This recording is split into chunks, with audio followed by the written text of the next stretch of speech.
Le 1189, Monsieur Leconte. Merci Monsieur le Président, Monsieur le Ministre, mes chers collègues. Monsieur le rapporteur, j'aimerais au moins sur celui-ci arriver à vous convaincre parce qu'il est essentiel.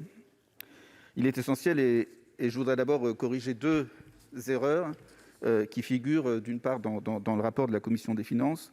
Quand elle évoque ce sujet, on a l'impression qu'en limitant la garantie à 80% d'un prêt d'un établissement scolaire, on invite l'établissement scolaire à mobiliser 20% en fonds propres.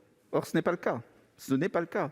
En réalité, si vous avez un projet de 10 millions d'euros, en fait, la garantie sera appliquée sur 80% du prêt. Donc 80% de 10 millions d'euros s'il y a un emprunt de 10 millions d'euros.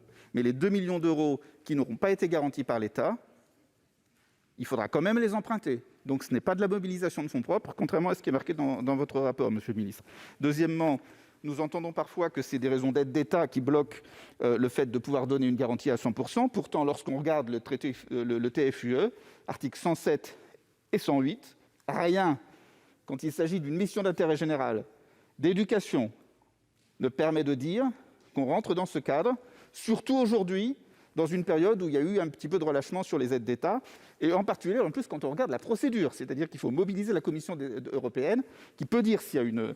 Donc, pour toutes ces raisons, nous proposons, parce que c'est absolument indispensable dans un certain nombre de cas, d'obtenir une garantie, pas toujours, mais parfois, d'obtenir une garantie de 100% du projet, parce que si une école ne peut pas se construire alors qu'elle a un terrain à disposition et qu'elle ne peut pas l'hypothéquer, et qu'elle a des fonds propres très limités, elle ne pourra pas faire de projet si la garantie n'est que de 80% de l'emprunt, parce que personne ne voudra prêter. Et par conséquent, comme d'autres collègues l'avaient déposé, nous demandons une augmentation du pourcentage de garantie possible. Malheureusement, les autres amendements étaient article 40.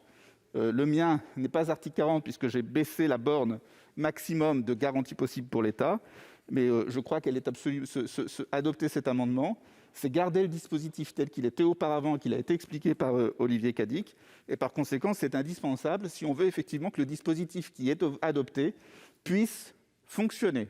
Sinon, nous allons nous faire plaisir en votant un amendement, et cet amendement, l'article 49, ne fonctionnera pas en réalité. Il est donc indispensable de voter cet amendement.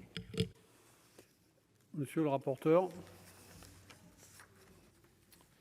Monsieur le sénateur, comme je l'ai déjà dit, le dispositif qui est proposé à l'article 49 vise à mettre fin à l'ancien dispositif de garantie de l'État, totalement dérogatoire du droit commun, des règles prudentielles et des règles relatives au monopole bancaire. D'autre part, les règles du nouveau dispositif doivent donc permettre d'être compatibles à la réglementation européenne en matière d'aide d'État. Personne ne peut s'y soustraire. Or, je rappelle que les règles édictées par la Commission européenne sont très claires. Pour ne pas être considérée comme une aide de l'État, une garantie ne doit pas couvrir l'intégralité du prêt. Voilà.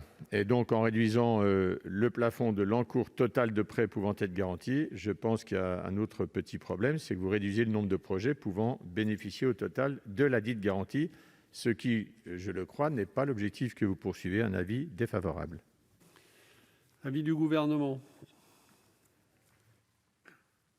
Merci, Monsieur le Président. L'avis du Gouvernement vaudra pour l'amendement 1189, mais aussi pour les amendements soumis à discussion commune qui vont suivre. Nous considérons, et je partage totalement ce que vient de dire Monsieur le rapporteur, ce qui suffirait à justifier un avis défavorable, mais nous considérons que ces dispositifs relèvent du dispositif des aides d'État, dans la mesure où les revenus des établissements d'enseignement qui sont visés sont pour beaucoup, pour ne pas dire l'essentiel, en tout cas majoritairement, composés des frais de scolarité acquittés par les usagers.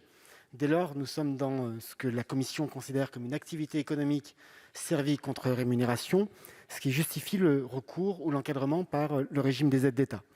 C'est le cas pour la question de la garantie à 100%, c'est le cas pour tout ce qui relève d'une fixation de commission maximale.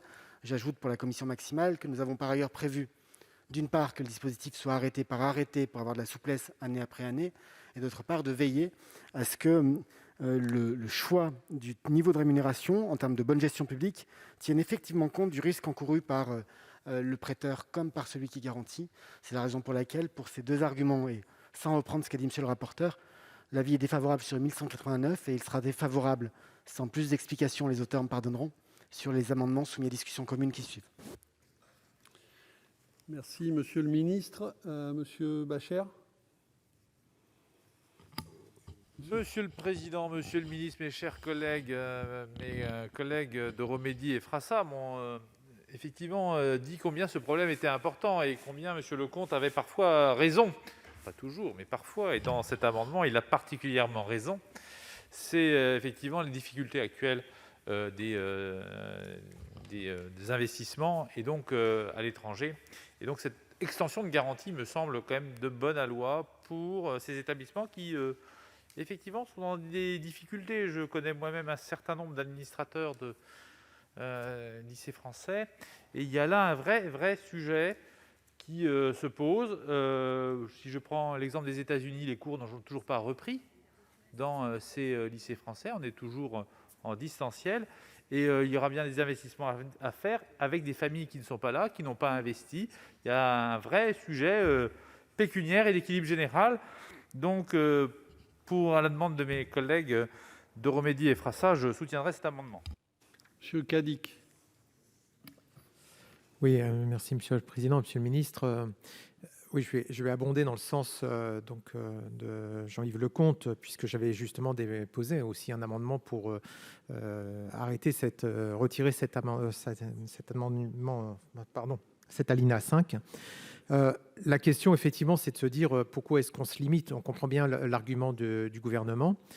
Ceci étant, il peut arriver que dans certains cas, il puisse y avoir nécessité. Et donc, du coup, on se bloque cette latitude de, justement, pour certains pays, aller jusqu'à 100% si c'est nécessaire. Ça nous permettrait de ne pas nous bloquer, puisque c'est jusqu'à. Rien ne vous empêche de limiter ça à 80-90% selon les règles que vous aurez fixées.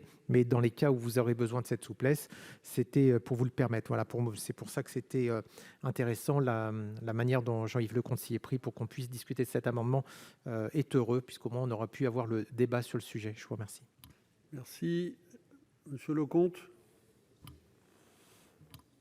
Merci, Monsieur le Président. Oui, je voudrais vraiment insister sur l'indispensable adoption de cet amendement pour pouvoir réaliser un certain nombre de projets immobiliers et rassurer ceux de nos collègues qui sont attachés, comme moi, au droit européen. En la matière, sur certaines activités qui ne relèvent pas de la concurrence, les aides d'État ne sont pas traitées de la même manière. Et ça fait plus d'un mois que je demande des arguments concrets à Bercy sur ce sujet que je n'ai jamais reçus. Donc je pense qu'il y a un loup. Voilà.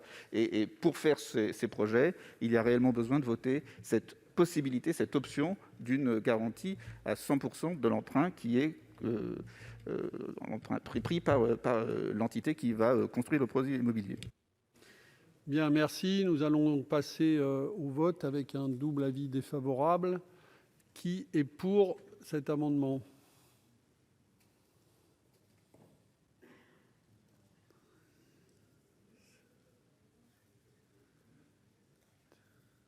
Qui est contre ?